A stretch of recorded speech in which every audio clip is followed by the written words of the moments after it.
Hi guys, let's get to painting, but first remember to have your visual aid present, plenty of paper towels, and all of your supplies ready. I used acrylics for this, but you could use tempera if you're using a board. If you're using paper, you could even use watercolor.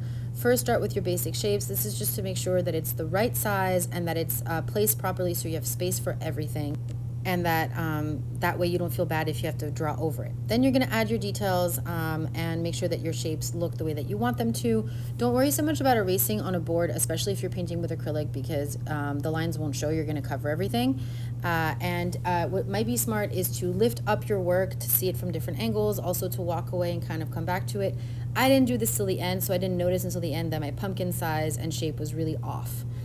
Once you start painting, always remember your brush strokes should always go in the shape of what you're making. And that actually goes for like marker or anything. Always go in the shape of what you're making to create that movement and that shape. For this, I'm using very little water and a small amount of paint. And what I'm doing is I'm basically going back and forth between the two sections that are connected. I'm doing that so that it doesn't look like a striped shirt, and instead it actually looks like they're blending into one another. So a little bit of pink into my purple, a little bit of purple into my pink. I started with the pink so that it could dry by the time I get to the grass. Once I was done with the purple, I basically cleaned my brush and started with the yellow and the turquoise, because those are very light colors, which means they get dark very easily. They also get kind of overwhelmed and blended into another color very quickly as well. So when I move on to my blue, I always kind of leave a light white, tiny white line almost around my turquoise details, so that I can expand with my turquoise instead of going in with my dark blue, because the dark blue quickly will kind of mess up the turquoise. Keep in mind, if you mess anything up, quote unquote, you can totally just wait for it to dry and then paint over it.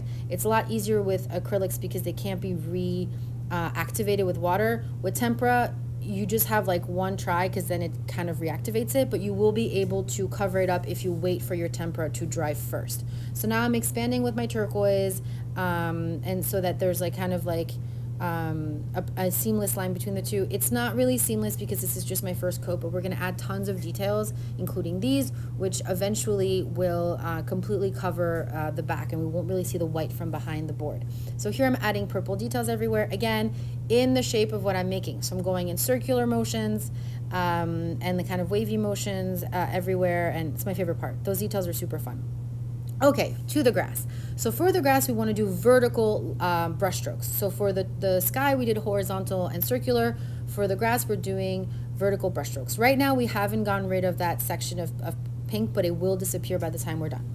So I'm kind of going back and forth between a dark green and a yellow, because those were the only colors. I don't have like a light green to work with. And again, right now I'm just covering it up. Once you're done covering it up, you're then going to load your brush that should not be wet with paint, and you're going to do small vertical brush strokes that go from the bottom up, so that they're thicker towards the bottom and then they get lighter towards the top. And you're doing this basically to create the illusion or the texture of grass. Onwards to the pumpkin. So I made mine way too red, so I actually use a paper towel to kind of get rid of the excess, but I could have also waited for it to dry. You want to pick whatever color you want to use for your pumpkin and go with a darker color towards the back of the pumpkin and the lighter color towards the front. I went with red and like yellow orange, but you could do brown and yellow and have all different shades of orange. It doesn't matter. Just have your darker color towards the back and your lighter color towards the front. Then you're going to add your details. It's easier if you wait for it to dry, but then again, if you wait for it to dry, then you can't really blend it. So once you have your basic coat, you're going to get kind of like a skinny brush and add small detailed lines on parts of the ridges of your pumpkin. So you don't want to do it over the whole ridge, because if you outline the entire thing, it's basically going to look very flat. By only outlining portions of your shape, you're forcing your eye to do the rest of it, and that basically makes it look more realistic. I'm adding yellow here just because I cleaned my brush to add these details in the sky. Now I'm going into the sky and I'm adding a ton of little detailed yellow specks. And again, have fun with this section. You need a lot of paint and very little water on your brush for this. And it's best if your sky has dried mostly. And now I'm adding also some detailed yellow lines into my grass. onto the first coat onto the cat. My cat kind of looks like a dog too, and that's the thing is because I'm just a dog person, so I hope your cat looks more cat-like. For black, you're probably going to go with 2 coats as opposed to just 1 in order for it to really cover. And again, you really want to go in the shape of the fur to give it kind of like that textured look. Otherwise, it's really going to look flat and even less like an animal than this.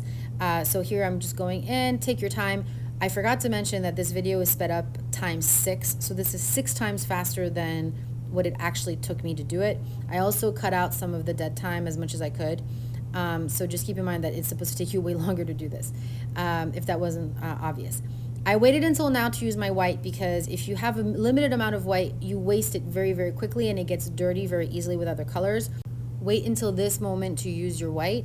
And add all the details that you want onto your sky, onto your cat, outlining your cat and creating kind of, again, not a full outline, just like partial outlines in different sections of your cat is really going to help him look a little bit more realistic and pop out of that pumpkin. Add some white brush strokes in your grass, again, vertical from bottom to top to create, again, the illusion of that.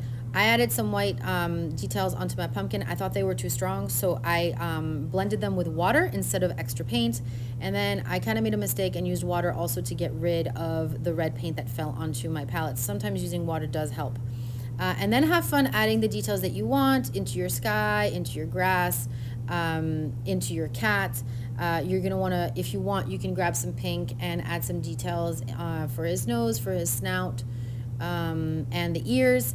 Kind of decide what you feel like adding and what you don't feel like adding, also with the paint that you have left over. So if I have tons of paint left over, I'll basically use what I have to add the details that I want instead of taking more out. So that's something that you can do.